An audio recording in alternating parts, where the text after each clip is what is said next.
మంత్రి ఆనం రామనారాయణ రెడ్డిపై తీవ్ర స్థాయిలో మండిపడ్డారు వైఎస్ఆర్సీపీ నేత మాజీ ఎమ్మెల్యే మేకపాటి విక్రమ్ రెడ్డి. ఆనం గెలిచిన వెంటనే మర్రిపాడులో ఇసుక కొండను మాయం చేశారంటూ ఫైర్ అయ్యారు. ఇసుక దందాతో నెలకు 3 కోట్ల వరకు సంపాదిస్తున్నారని ఆరోపించారు విక్రమ్ రెడ్డి. ఇక ఆనంద్ ధన దాహానికి ఏకంగా ఏనుగులు బలయ్యన్నారు. ఇసుక లారీలు ఢీకొన్న ఘటనలో ఏనుగులు చనిపోతే ఎందుకు పరామర్శించలేదని ఆఖరికి చికెన్ వేస్ట్ మాఫియాను కూడా తయారు చేశారంటూ మంత్రి ఆనంపై తీవ్ర స్థాయిలో మండిపడ్డారు విక్రమ్ రెడ్డి. ఆనం రామనారాయణ రెడ్డి గారు, మీరు గెలిచిన మొదటి రోజు సాయంత్రమే మర్రిపాడులో ఒక ఇసుక కొండను మాయం చేశారు. 10 రోజుల తర్వాత మీ ఇంటి బయట 2 కొత్త కార్లు కూడా నిలబడ్డాయి. ప్రజలు అనుకునేది ఏంటంటే ఆ కొండ నుంచి వచ్చిందా అని.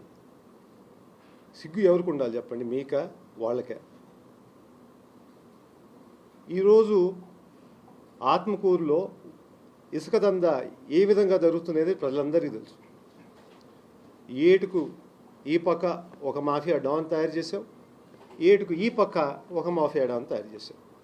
రోజు ఎన్ని బండ్లు పోతున్నాయనేది మీరందరూ మీ ఛానల్ ద్వారానే చాలాసార్లు చూపించారు, ప్రశ్నించారు కూడా.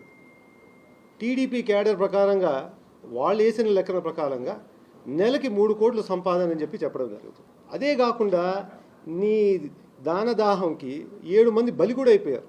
ఆ సంగం హైవేలో పెరుమాళపాడు రీచ్ నుంచి అక్రమంగా ఇసుక తోలుతూ ఉంటే రాంగ్ రూట్లోకి వచ్చి ఒక బండిని కొట్టి 7 మంది చనిపోయినారు. అది మీకు కాదు పాపం. అది వాళ్ళకు ఒక్కసారైనా పోయి కలిసావా? ఒక్కసారన్నా ఆ మట్టిలో విలువన్న డబ్బున్న వాళ్ళకి పరిహారంగా ఇచ్చావా? వాళ్ళ కుటుంబాలు ఇంటికి పోయినావా ఒక్కసారి? అంత మాత్రం సిగ్గు లేదా నీకు? మర్రిపాడోళ్ళకి సిగ్గు లేదంటావు. 150 ఎకరాలు జామ్ ఆయిల్ 2 సిఐలు పెట్టి 2 ఎస్ఐలు పెట్టి బద్వేలు నుంచి ఒక 100 మందిని తీసుకొచ్చి రాత్రికి తీసేసి ఆ ఫ్యాక్టరీకి తగిలిచ్చావు. ఎవరికయ్యా సిగ్గు ఉండాల్సింది? ఆఖరికి చికెన్ వేస్ట్ కూడా అమ్ముతున్నావు. చికెన్ వేస్ట్ మాఫియా తయారు చేసినావు. నీకు పూర్తిగా తెలుసు ప్రజలకు అది ఆరోగ్యం ప్రమాదకరం అని చెప్పేసి. అయినా కానీ ఆ దందా అట్టే నడిపిస్తూ ఉన్నాం. మేము పోయి చూపించాము కూడా, మీ అందరినీ పిలిపించి. సిగ్గు ఎవరికి ఉండాలి చెప్పండి?